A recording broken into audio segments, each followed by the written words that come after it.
Well, I wasn't expecting that. A little bit of good luck, eh?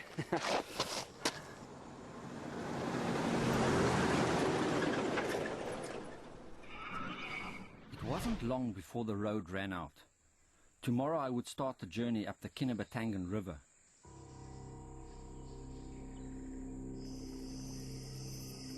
I'd heard that somewhere near the source of this river was where I would find the largest snakes.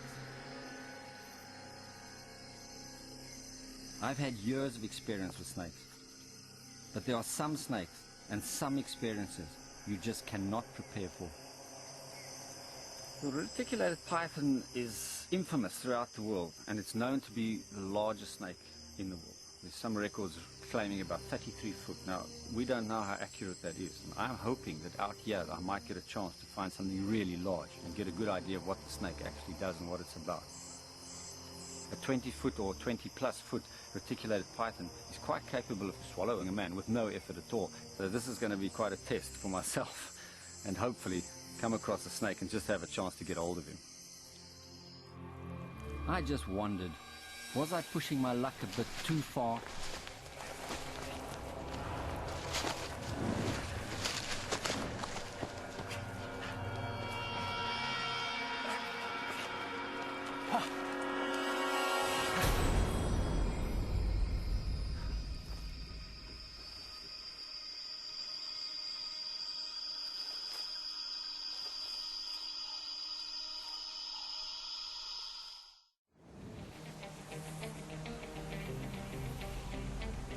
My plan was to follow the Kinabatangan River to its source, because it was there, in one of the most remote parts of Borneo, that I'd been told I would find the largest snakes.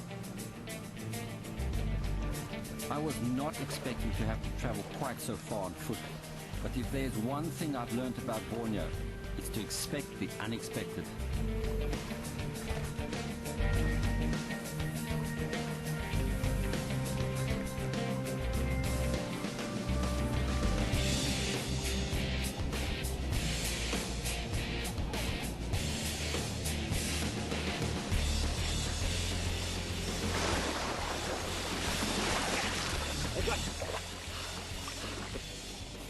This is a soft-shell turtle.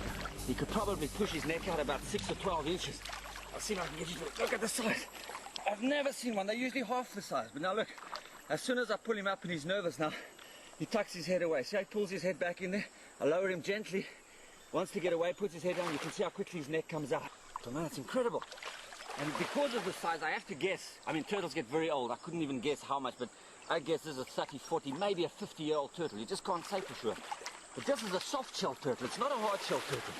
The soft shell helps him underwater. In other words, going between rocks, in between reeds, stuff like that. It doesn't easily get hooked as he would if he had a hard shell like the land tortoises have. Okay. Oh, see how he went? Oh, he wanted to bite me. Have a look at the jaws. It's a very fine line along the edge. You don't get your fingers near that. Those are like two sharpened blades. If you got your finger there, he could take it off. This guy this size would take your finger right off. No question about it. He's actually got claws, which are difficult to see unless I can get my hand there, but I'm a bit nervous. Let me try the back one. See the size of these claws? And those claws can really dig. They can dig into the bottom, grab on, and move wherever he wants to go. That's those jaws I'm worried about. I'll bring my boot close to his mouth and see if he pushes it away. Yeah, just go. Look, oh, look at that.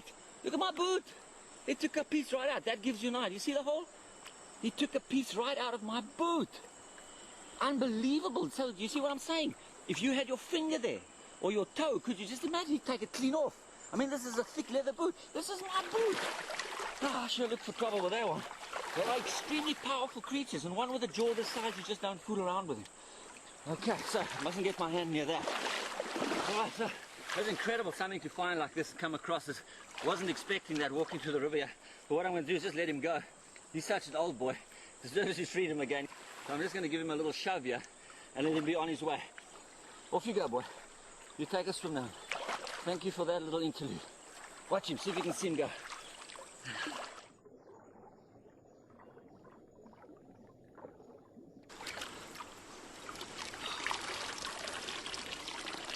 Holy mackerel.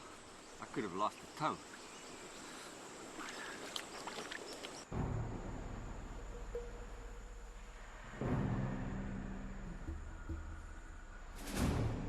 Almost all snakes feed on live prey, but there are a few exceptions. In Borneo, there is one snake that has developed a special appetite. It lives underground and feeds largely on dead bats.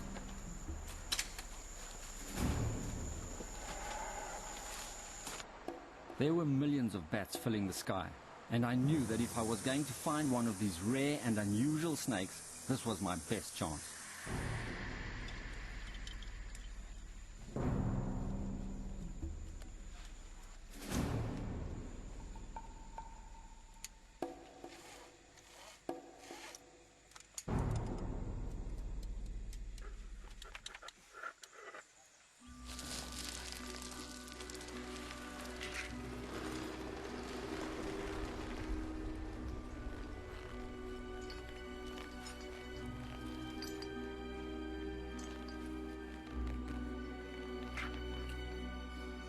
In Borneo, caves have a special significance.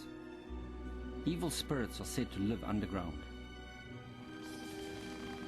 The Kinabatangan people used to bury their dead in caves. Elaborately carved coffins bore images of crocodiles, lizards and snakes, reflecting ancient legends. Just look at this expanse. This is unbelievable. Unbelievable. There are stories that in the deepest of caves dwells a female vampire, who having lured men to her lair would suck their bodies dry of blood. But right now, my main concern was, would my rope be long enough?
I could feel a cold current of air rising from a shaft that led away from the main chamber.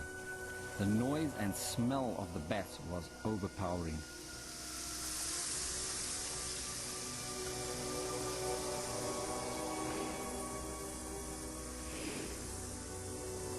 I began to wonder if curiosity had got the better of me.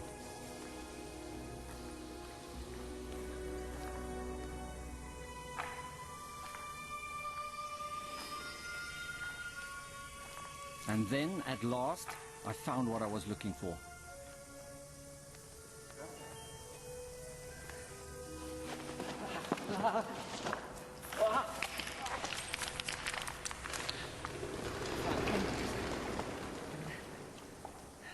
Isn't that gorgeous?